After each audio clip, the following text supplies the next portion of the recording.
Hello and welcome to this digital camera magazine video tutorial. Today we're going to be taking a look at HDR and Photoshop CS3 and CS2's HDR feature. Now HDR means high dynamic range and basically gives you a higher tonal range than just taking a standard shot.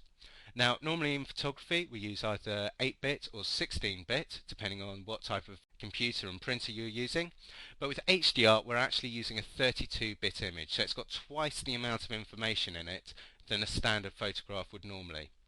That basically means that you can expose perfectly for the sky, perfectly for the bridge and the foreground, and some of those shadow areas as well you can expose for those as well. So you're bringing out all of the detail and colour information within the picture. Now to take an HDR picture, basically use your bracketing feature, then take one at standard exposure according to your camera. So we've got this picture of Pulteney Bridge, we've got the bridge perfectly exposed, but we're losing a few of the shadow areas and we're losing a lot of detail in the sky. So what we do is we just make sure in that bracketing we've done 2 stops up and 2 stops down. So basically we've got one image that is completely overexposed for the sky, for the foreground, and we're just pulling out some of the detail here, over here on the left and over on the right, just underneath the bridge.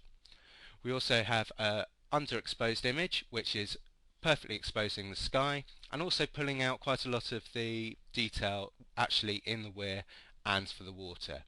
And it's also just showing us a little bit more detail for the light and for the reflection within the water. So what we can do is, if you're taken in RAW, we can actually open those images directly into Photoshop's HDR feature, or if you shot in JPEG or another format, then just simply open them directly into Photoshop itself.